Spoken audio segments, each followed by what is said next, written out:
The night the three-alien princess made her human soldier break every rule. The storm's arrival. Lieutenant Marcus Chen stood at rigid attention outside the diplomatic suite, his pulse rifle humming softly against his chest. 3 months of guard duty on Titan's Edge had taught him to read the station's moods, the subtle vibrations that warned of reactor fluctuations, the particular hiss of recycled air that preceded system failures. Tonight, something felt wrong. The electromagnetic sensors began their shrill warning precisely at 2300 hours. Marcus's earpiece crackled with the operations officer's terse voice. Code Amber. All personnel to hardened zones.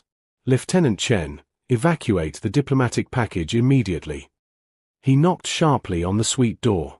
Your Highnesses, we have an emergency situation. The door slid open to reveal Princess Lissa, eldest of the Zephyrian triplets. Even in crisis, her presence stole his breath. Her skin held the luminescence of moonlight on water, that distinctive pearl-white complexion that shifted with silver undertones when light struck it. Midnight black hair fell in thick waves past her waist, and those violet eyes, impossibly large, impossibly beautiful, fixed on him with immediate trust. Lieutenant Chen, what's happening? Her voice carried the musical quality of her people, each word like a note in some cosmic song. Electromagnetic storm, Your Highness. Unprecedented magnitude. I need to move you and your sisters to the reinforced thermal shelter. He kept his gaze professional, though every instinct screamed at him to stare. 3 months hadn't diminished their effect on him one bit. Princess Kira appeared beside Lissa, her identical beauty somehow charged with different energy, bolder, more direct. How dangerous are we talking, Lieutenant? Your jaw is doing that tense thing again. Before he could respond, the lights flickered. Princess Rhea, the quietest of the three, emerged from the inner chamber already dressed in the thermal suits he'd requisitioned earlier. Her violet eyes met his for just a moment, and he saw something there that made his chest tighten: observation, assessment, and something else he couldn't name. We trust you, Rhea said simply. The station shuddered. Marcus's decision-making matrix simplified instantly. Protect the package. Everything else was secondary. Stay close. Don't stop moving until I say. They followed him into the corridor just as the primary lights died completely. Emergency bioluminescence kicked in, bathing everything in sickly green. The temperature was already dropping. Titan's Edge relied on active heating systems, and the storm was killing them one by one. Marcus led them through service passages he'd memorized during his first week, his enhanced vision cutting through the gloom. Behind him, he heard Lissa's sharp intake of breath as the cold hit them. Zephyrians were evolutionarily adapted to warm, stable environments. Earth's moon bases were hostile environments for them under the best circumstances. How much further? Kira's voice had lost its playful edge. 200 meters. He glanced back. Even in the dim light, he could see them shivering. Stay with me. They rounded the corner toward the main thermal shelter only to find emergency bulkheads sealed across it. Red warning lights pulsed. Structural compromise. The storm had already torn through the primary refuge. Marcus's mind raced through alternatives. The station had one other heated facility still operational, the old volcanic bath in Sector 7, built into natural thermal vents before the station expanded. It was designed for a single occupant. He'd used it himself after particularly brutal training sessions. Change of plans, he said, already moving. Follow me. The temperature continued its steady plunge. Marcus heard teeth chattering behind him. He shrugged out of his thermal jacket and draped it over Lissa's shoulders without breaking stride. She tried to protest, but he cut her off with a sharp gesture. I'm adapted for cold. You're not. Move faster. Sector 7's access corridor was narrow, forcing them into single file. Marcus maintained point position, rifle ready, though the real enemy tonight wasn't combatants but physics itself. The air temperature had dropped below freezing. The thermal bath facility was a cave-like chamber where ancient volcanic heat met the station's water recycling system. Steam billowed from the natural pool, and blessed warmth rolled over them like a physical embrace. The space was primitive compared to the diplomatic quarters: rough stone walls, minimal lighting, open to the moon's surface through a reinforced transparent dome that revealed the storm's fury overhead. Purple lightning arced across Titan's atmosphere in branches that seemed to touch the stars themselves. The electromagnetic display was beautiful and deadly in equal measure. Inside, Marcus ordered, scanning for structural damage. The facility appeared intact. "You'll be safe here until the storm passes." He moved to take up position by the entrance, already calculating guard rotations for himself and reviewing emergency protocols. The princesses entered the warm space, but he heard them stop rather than settle. "Lieutenant Chen," Lissa's voice was soft but carried an edge of something he couldn't quite identify. "You're soaked through. Your core temperature must be dangerous." He hadn't realized how much his body was shaking until she pointed it out. "I'm fine, Your Highness." "You're hypothermic," Kira stated bluntly. "We can see your lips are blue even in this light. Stop being a martyr and get in here before you collapse." Marcus kept his position. "Regulations prohibit." "Regulations." Rhea's quiet voice cut through his protest like a blade. She had moved closer without him noticing. "Lieutenant, if you die of exposure, who protects us? Your duty requires you to survive. Come inside." It was the most he'd ever heard her speak at once. The logic was unassailable, but everything in his training screamed against it. He was supposed to be the guardian. Professional distance was essential. Getting into a thermal bath with 3 alien princesses he'd been having increasingly inappropriate thoughts about for 3 months was the definition of breaking protocol. Another shudder ran through the station. Ice crystals were forming on the corridor walls. "That's an order, Lieutenant," Lissa said with gentle authority. "Come in from the cold." His body made the decision before his mind could override it. He stepped into the warmth. The shelter. Marcus tried to maintain his position by the entrance, but his body betrayed him with violent shivers. The thermal bath steam created a dreamlike atmosphere, softening the harsh edges of the volcanic stone. Through the dome overhead, the storm painted the sky in electric purples and blues. "You're still fighting it," Kira observed. She had removed her outer thermal suit, revealing the traditional Zephyrian garment beneath, a flowing fabric that seemed woven from starlight itself. Do human soldiers ever allow themselves to simply be safe? "Safety is relative," Marcus managed through chattering teeth. "My job is to ensure yours, not my own." Lissa approached him with slow, deliberate steps. Her midnight black hair caught the steam's moisture, making it gleam like wet silk. "On Zephyr Prime, we have a saying, the guardian who refuses shelter cannot protect the garden. You're no use to us frozen solid, Lieutenant." She reached for his rifle with gentle hands.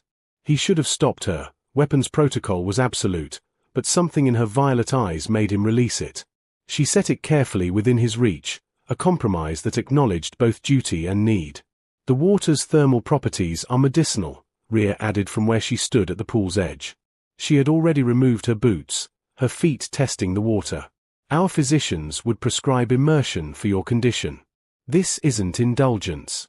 It's survival protocol." Marcus's tactical mind knew they were right. Hypothermia was setting in. His reaction time was already compromised. If a genuine threat emerged, he'd be useless. But the thought of being vulnerable, of surrendering control, sent panic through him sharper than the cold. He struggled to form words. "I haven't. I don't." "You don't what?" Lissa's hand touched his arm, and even through his soaked uniform, her warmth was shocking. "Don't allow yourself to be cared for. Don't trust anyone to see you as more than a weapon." The truth of it hit him like a physical blow. Since the massacre at Proxima Station, since he'd watched his entire squadron die while he lived, he'd been a machine. Eat, sleep, train, guard. Never feel. Never need. Never be anything but the soldier who survived when others didn't. "My squad," he started, but his voice cracked. "Isn't here," Kira finished gently. "But you are. And you're allowed to be alive, Marcus. Not just breathing, but alive." The use of his first name cracked something in his chest. They'd been strictly formal for 3 months, Lieutenant and Your Highness across an unbridgeable gulf of protocol and species. Hearing his name in her musical voice made him feel suddenly, terrifyingly human. The water, Rhea said quietly. Please. He found himself moving as if in a dream. His fingers fumbled with his uniform fastenings. The cold had made them clumsy. Lissa's hands covered his, helping without taking over, allowing him the dignity of undressing himself while providing steadiness. When he finally stepped into the thermal pool, the heat was almost painful against his frozen skin. He gasped, and immediately 3 concerned faces turned toward him. Too hot? Lissa asked. No. Perfect. He sank deeper, letting the water embrace him. The pool was larger than he'd remembered, carved naturally by ancient thermal processes. Steam rose in lazy spirals. Through the dome, lightning painted everything in brief, brilliant flashes. The princesses entered the water with him, maintaining a respectful distance but close enough that he could feel their presence. Zephyrians moved through water with an otherworldly grace, as if they were more at home in liquid than air. For long minutes, no one spoke. Marcus felt his body slowly remembering how to function, the shivers easing, his mind clearing. The panic began to recede, replaced by something more dangerous, awareness. He was acutely conscious of Lissa floating nearby, her midnight hair spreading around her like dark clouds in a silver sky. Kira had tilted her head back, eyes closed, throat exposed in a gesture of complete trust. Rhea watched him with those penetrating violet eyes, seeing things he wasn't sure he wanted exposed. You carry great pain, Rhea said finally. It radiates from you like cold radiates from ice. Marcus tried to deflect. Comes with the job. No. Her certainty was absolute. You've wrapped yourself in it. Made it armor. But armor that never comes off becomes a prison. Rhea studied psychology at the Royal Academy, Lissa explained softly. She sees what others miss. And what I see, Rhea continued, moving slightly closer, is someone who's been standing guard over his own heart for so long, he's forgotten why. Marcus felt exposed in a way that had nothing to do with the lack of clothing. I don't have the luxury of vulnerability. Why not? Kira challenged. Because soldiers aren't allowed to be human? Because trauma is something to simply endure rather than heal? Because if I stop, the words burst out before he could stop them. If I stop moving, stop being useful, what am I? Just the man who lived when everyone else died. The one who failed them. The silence that followed felt heavy with understanding. Then Lissa spoke, her voice carrying depths of compassion that made his chest ache. You didn't fail them, Marcus. Survival isn't betrayal. Living isn't a crime that requires eternal punishment. On Zephyr Prime, Kira added, we honor our dead by living fully, by experiencing joy they cannot. It's considered the highest tribute, to embrace life with both hands. You're fallen, Rhea said, her violet eyes locked on his. Would they want this for you? This half-existence? This self-imposed exile from feeling? Marcus felt something breaking inside him, some dam he'd built from duty and denial. His breath came shorter. The steam suddenly felt too thick, the warmth too intimate. He started to rise, to retreat, to rebuild his walls. 3 sets of hands touched him simultaneously. Not restraining, but anchoring. Lissa's on his shoulder, Kira's on his arm, Rhea's over his heart. Stay, they said together, their voices creating a harmony that seemed to resonate in his bones. Please stay. And for the first time in 3 years, Marcus Chen allowed himself to stop running from his own humanity. Walls crumbling. The storm raged outside, but within the thermal sanctuary, time seemed to slow and thicken like honey. Marcus remained motionless under the princess's gentle touches, his entire body rigid with the effort of not fleeing or feeling too much. Tell us about them, Lissa said softly. Your squadron. Not how they died, how they lived. It was the last thing he expected. Everyone wanted to know about the massacre, the tactical failures, the blood. No one ever asked about before. His voice was rough. I don't talk about them. We know, Kira said. We've watched you for 3 months, Marcus. You think we didn't notice? You're always alert, always professional, always alone. Even in the mess hall, you sit apart. You never laugh. You barely sleep. You cry out at night, Rhea added quietly. We hear you through the walls. Names. Apologies. Shame burned through him hotter than the thermal water. I'm sorry. I didn't know I was disturbing. Don't. Lissa's fingers found his chin, gently turning his face toward hers. Don't apologize for being haunted. Just let them out. The memories. The good ones. They deserve to be remembered as more than ghosts. Something in her violet eyes, understanding deeper than he'd thought possible, unlocked him. Rodriguez, he heard himself say. She played terrible guitar and sang worse, but she did it anyway every chance she got. Said joy was an act of defiance in wartime. His throat tightened. She'd have been court-martialed for what she did to Moon River. Kira laughed softly, encouragingly. She sounds wonderful. Chen, different Chen, no relation, he collected rocks from every planet we stationed on. Had these elaborate theories about geological poetry. Made absolutely no sense, but he could talk for hours about how basalt was contemplative, while granite was argumentative. The words began flowing faster, 3 years of damned grief finding a crack. Lieutenant Zhao taught me to play chess. Petrov was the worst cook in 3 star systems but always volunteered anyway. Jackson, his voice broke. Jackson was getting married. He had the ring in his locker. I had to send it back to his fiancée with his personal effects. Tears were streaming down his face now, mixing with the steam and thermal water. He couldn't remember the last time he'd cried. Not at the funerals. Not during the inquiry. Not in 3 years of nightmares. Strong arms wrapped around him.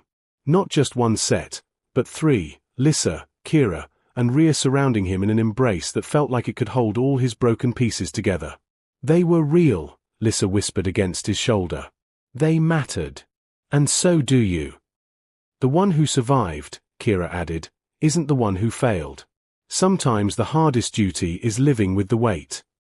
Rhea's hands cupped his face, her thumbs wiping away tears. You've been standing guard over their memory, Marcus. But maybe they need you to lay down that rifle sometimes. To rest. To let someone else keep watch. He couldn't speak, could only shake his head, overwhelmed by their nearness and their understanding and the way they seemed to see straight through his armor to the wounded man beneath. Why? He finally managed.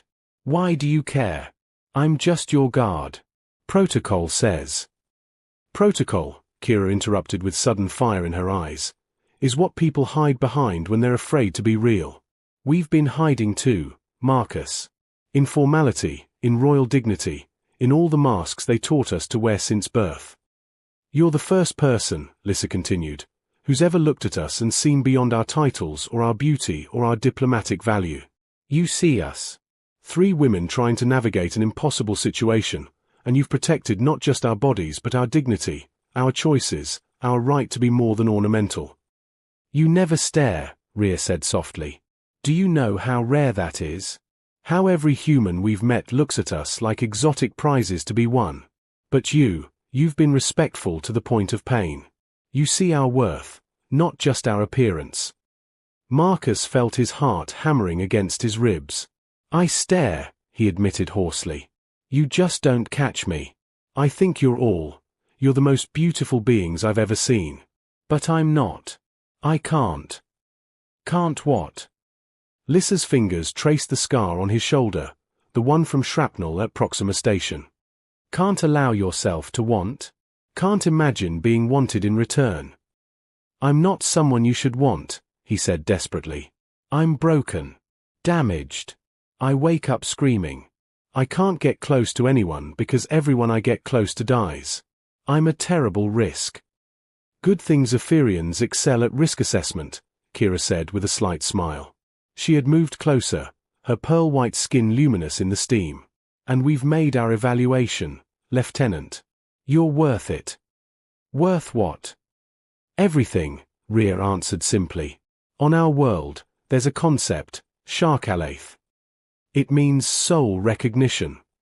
When you meet someone whose existence makes the universe make sense in ways it didn't before. We felt it the moment we met you, Lissa said. All three of us, simultaneously. It's why we requested you specifically as our guard, why we've extended our stay on Titan's Edge twice beyond the original diplomatic schedule. Marcus's mind reeled. That's not, you can't. Tell us you don't feel it, Kira challenged, her violet eyes intense. Tell us that these 3 months haven't been torture for you too. That you haven't imagined what it might be like if circumstances were different, if duty didn't cage us all. He couldn't. The truth was written in every too long glance he'd stolen, every time his heart rate spiked when one of them entered a room, every night he'd lain awake thinking about pearl-white skin and midnight hair and eyes like amethyst stars. Feeling it doesn't change reality, he said, grasping for the last threads of his discipline. I'm human. You're Zephyrian royalty. There are laws, protocols, political implications. We know, Lissa interrupted gently. We've studied every regulation, every treaty clause, every political ramification. And we've decided, together, that some things are worth fighting for. On Zephyr Prime, Rear explained, the royal family doesn't marry for politics anymore. That tradition ended a generation ago, after the Reform Wars. We choose our own consorts, and that choice is absolute. We choose you, Kira said with utter certainty. All three of us. If you'll have us. The world tilted. The storm outside seemed to have moved inside his chest, electric and wild and terrifying. That's. I'm not. How would that even work? Among Zephyrians, triplet royals traditionally share a single consort, Lissa explained. It's considered the strongest bond, for souls creating a unit more resilient than any individual. Our people would celebrate it. But I'm not Zephyrian. I'm just a soldier who saved our lives tonight, Rhea finished. Who's been saving us every day by seeing us as people, not possessions. Who carries honor like a weight and compassion like a wound. Marcus felt himself drowning in possibility and terror. Every instinct screamed warning. This would end his military career, create diplomatic complications, expose him to loss all over again. Letting these 3 extraordinary women into his heart would give fate 3 more ways to destroy him. But when he looked at them, really looked, the way he'd been denying himself for months, he saw the same fear reflected back. They were taking the same risk. Offering their hearts to someone who might shatter them. I don't know how to be what you deserve, he whispered. Then learn, Kira said, moving close enough that her breath ghosted across his lips. We'll teach each other. Isn't that what love is? Love. The word caught in his throat. Love, Lissa confirmed, her hand finding his beneath the water, fingers interlacing. We've been falling for you in stages, Marcus. Your strength. Your vulnerability. The way you carry duty like Atlas carried the world. The gentle way you've treated us when you could have been cold. The way you see us, Rear added, taking his other hand, as 3 individuals, not a matched set. You've never confused us, never treated us as interchangeable. Marcus looked at each of them in turn. Lissa's compassionate beauty, soft as starlight. Kira's fierce intelligence and bold spirit. Rear's quiet intensity and penetrating understanding. 3 versions of perfection. Each unique, each impossibly precious. I'm going to fail you, he said hoarsely. I'm going to have nightmares and bad days and moments where I can't. We know, they said together. Then Lissa continued alone. And we'll be there. Not to fix you, you're not broken, Marcus, you're wounded, and there's a difference, but to stand with you while you heal. If you'll let us, Kira added. If you'll take the risk, Rhea finished. The storm outside reached a crescendo, lightning painting everything in brilliant purple. In that flash of light, Marcus Chen, survivor, soldier, man who'd forgotten how to be anything but a weapon, made the most terrifying decision of his life. He pulled all 3 of them closer and surrendered. The claiming. The moment Marcus surrendered, everything changed. The careful distance he'd maintained for 3 months dissolved like mist under starlight. Lissa's hands framed his face with infinite gentleness, her violet eyes searching his for any remaining hesitation. "Are you certain?" she whispered. "Once we begin, there's no going back." Zephyrian bonding rituals are profound. "I've never been less certain of anything," Marcus admitted, his voice raw. "But I've also never wanted anything more." Kira smiled, that bold, beautiful expression he'd secretly memorized weeks ago. "Honesty. That's exactly what we need." Her fingers traced the scars on his chest, each touch deliberate and reverent. "These tell stories, Marcus. Stories of survival and sacrifice. On Zephyr Prime, we believe scars are proof that the universe wanted you to continue existing." "Every mark," Rhea added quietly, her own hands mapping the terrain of his shoulders, "is evidence that you chose to keep fighting. That's the kind of strength that deserves to be honored, not hidden." Lissa leaned forward, her midnight hair creating a curtain around them, and pressed her forehead to his. The gesture was intimate beyond words. "In our culture, this is called Sharven, the first sharing. When we breathe together, our hearts synchronize, and the bonding begins." Marcus felt his breath catch as Kira and Rhea moved closer, creating a circle of warmth and pearl-white skin and impossibly beautiful faces. Their breathing aligned with his, a rhythm that felt ancient and inevitable. "The claiming has 3 parts," Lissa explained softly, her lips barely an inch from his. "The first is recognition. We acknowledge what already exists between us." She kissed him then, and Marcus's world ignited. Her lips were impossibly soft, tasting of something sweet and otherworldly. The kiss was gentle but thorough, exploring, learning. When she finally pulled back, her eyes glowed with an inner luminescence he'd never seen before. "The second part," Kira said, her voice husky, "is acceptance. We choose this bond freely, without coercion or doubt." Her kiss was different, fiercer, more demanding. Her hands tangled in his short hair, pulling him closer with an urgency that matched the storm outside. Marcus responded with equal fervor, years of denial and restraint burning away in the heat of her passion. When they broke apart, both breathing hard, Rhea's voice cut through the steam. "The third part is consecration. We seal the bond with vows that cannot be broken."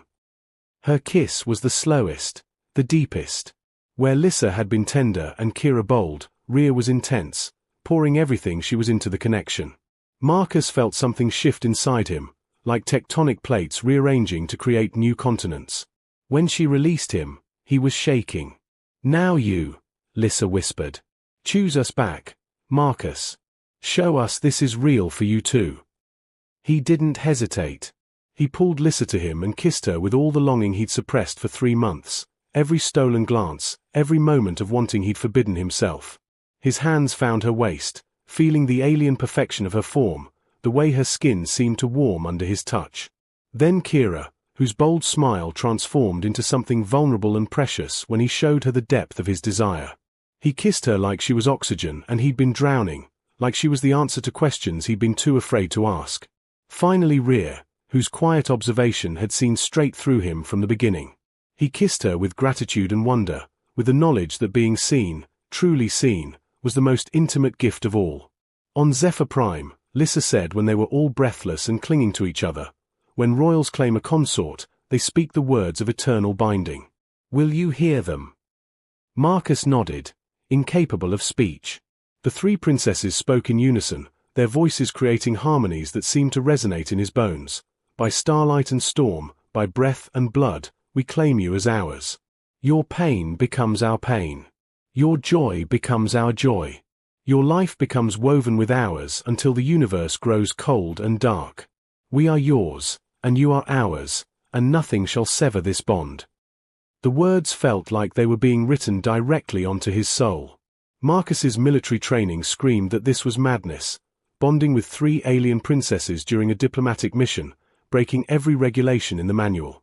But his heart, long frozen, had finally remembered how to feel. "I claim you back," he said hoarsely. "I don't have fancy words or royal traditions, but I swear, by everything I am and everything I've lost, I will protect you, honor you, and love you for as long as I draw breath. You've given me a reason to be more than just a survivor. You've made me want to live again." The storm outside reached its peak, and in that moment, Marcus understood they were part of it, electric, wild, inevitable. Lissa's lips found his throat, pressing kisses against his pulse point. Kira's hands mapped his back, learning every scar and curve. Rhea's fingers interlaced with his, squeezing with surprising strength. In Zephyrian bonding, Lissa murmured against his skin, the consort marks his chosen. Nothing permanent, but symbolic. Marcus understood. His hands moved reverently across pearl-white skin, tracing the curves of shoulders, the elegant lines of collarbones. He pressed kisses to Lissa's temple, Kira's cheek, Rhea's jaw, claiming them with tenderness, not possession. They moved together in the steaming water like a dance choreographed by fate itself. There was no awkwardness, no uncertainty about where one ended and another began. For souls learning to breathe as one. "Tell us what you need," Kira whispered, her clever fingers finding the tension in his shoulders. "Let us care for you the way you've cared for us." "I don't know," Marcus admitted. "I've spent so long being the protector, I don't remember how to be this." "Then we'll remember for you," Rhea said softly. She guided his head to her shoulder, and he found himself cradled against her, supported by all three of them. "Rest, Marcus. Let us keep watch for once." It should have felt wrong, the soldier being protected by those he was sworn to guard. But instead, it felt like coming home after a war that had lasted too long. Lissa's hands stroked his hair. Kira hummed something that might have been a Zephyrian lullaby. Rhea's heartbeat was steady against his ear. "We see you," they whispered together. "We claim you. We keep you." Marcus felt tears slip free again, but this time they weren't born of grief. For the first time since Proxima Station, since death had taken everyone he loved and left him standing alone in the ruins, he felt like he belonged somewhere. The storm raged. The water steamed. And 4 hearts beat in synchronized rhythm, bound by words and touches and the kind of love that defied every logical objection. When Marcus finally lifted his head, his eyes found each of theirs in turn. "I love you," he said simply. "All 3 of you. I know it's fast, I know it's crazy, but—" "We know," Lissa interrupted with a radiant smile. "We've known since the moment you gave me your jacket in the corridor, since you argued with Kira about military philosophy at dinner, since Rhea saw you leaving flowers at the memorial wall when you thought no one was watching. We've been yours for weeks," Kira added. "Tonight just made it official." "And binding," Rhea finished with a rare smile. "You're stuck with us now, Lieutenant. Royal decree." Marcus laughed, actually laughed, for the first time in years. The sound was rusty but genuine. He pulled all 3 of them close, his arms somehow finding room for everyone, and kissed each of them again with thorough dedication.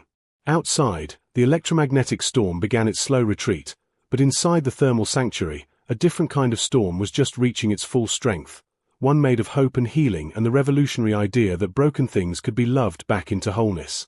Dawn's promise. The storm's fury gradually subsided into distant rumbles, and the emergency lighting began its slow flicker back to life throughout Titan's Edge. Marcus became aware of the passage of time only when the first hints of false dawn, the reflected light of Saturn's rings catching solar radiation, began painting the dome above them in shades of gold and rose. They had moved from the thermal pool at some point, the water having grown too warm for extended comfort. Now they lay tangled together on the smooth volcanic stone near the pool's edge, Marcus's uniform jacket spread beneath them as an inadequate but symbolic shelter. The fabric was still damp, but none of them seemed to care. Lissa was curled against his left side, her midnight hair spread across his chest like dark water. Kira had claimed his right side, one leg thrown possessively over his, her face pressed against his shoulder.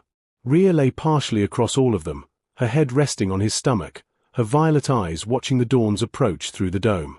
"The station will come looking soon," Marcus said quietly, reluctant to break the spell but knowing duty was already knocking at the door. "When they find us like this." "Let them," Kira murmured, not opening her eyes. "We're royal delegates from Zephyr Prime. You're our chosen consort. They can court-martial you if they want, but will simply refuse to continue negotiations without you. Watch how fast political necessity overrides military protocol." "That's not how it works," Marcus protested, though part of him thrilled at her fierce protectiveness. "Actually," Lissa said thoughtfully, propping herself up on one elbow to look at him, "it is exactly how it works. The peace treaty between Earth and Zephyr Prime is worth more than any disciplinary action against one soldier. They'll make exceptions. They'll hate me for it, Marcus said. The other soldiers. Command. I'll be the man who slept his way into a diplomatic incident. Rhea finally spoke, her voice soft but absolute. You're the man who saved 3 princesses during an emergency and formed a legal bond recognized by interstellar law. Anyone who reduces that to something crude doesn't matter. Marcus looked down at the 3 extraordinary women wrapped around him and felt his heart constrict with impossible emotion. I never imagined, after Proxima, I thought I was done. That the best I could hope for was to serve until something finally took me out. You've given me a reason to want tomorrow. Then we'll give you thousands of tomorrows, Lissa promised, pressing a kiss over his heart. Every single one we have. Starting with today, Kira added with a mischievous smile. When we explain to your commanding officer that you're coming back to Zephyr Prime with us. Permanently. Marcus's breath caught. What? Did you think this was temporary? Rhea asked, those penetrating eyes finding his. Marcus, we claimed you. In front of the universe, with sacred vows. You're our consort now. That means you come home with us. I have responsibilities here. My commission can be transferred to diplomatic service, Lissa said practically. It's standard procedure when military personnel bond with foreign dignitaries. You'll technically still be serving Earth, just as our official protector and liaison. We researched everything, Kira admitted.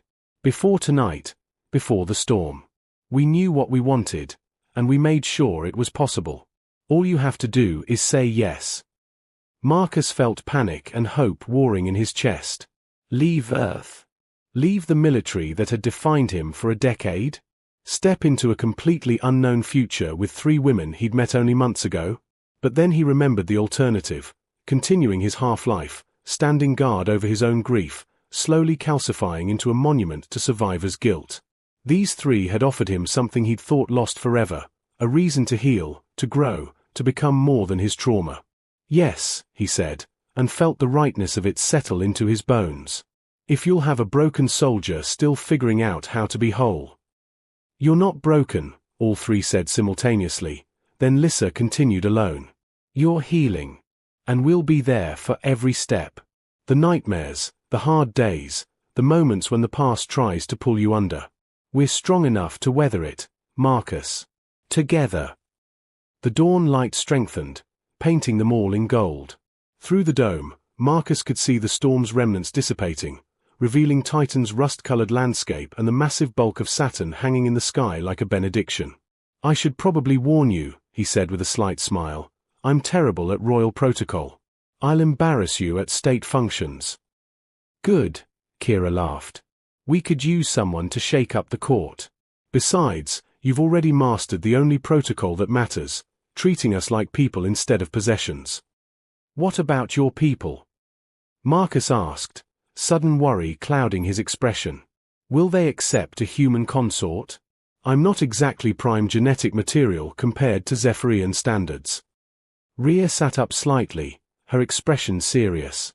Our people will see what we see, a warrior with a poet's heart, someone who has suffered and survived and still chooses gentleness. They'll love you because we love you. It's that simple. Nothing about this is simple, Marcus said, but he was smiling now, real and genuine. No, Lissa agreed, cupping his face in her hands. But the best things never are. She kissed him slowly, thoroughly, a promise of countless mornings to come. When she pulled back, Kira immediately took her place, her kiss fierce and joyful. Then Rhea, deep and intense, sealing the vows they'd spoken in steam and storm. The communicator on Marcus's discarded belt suddenly crackled to life.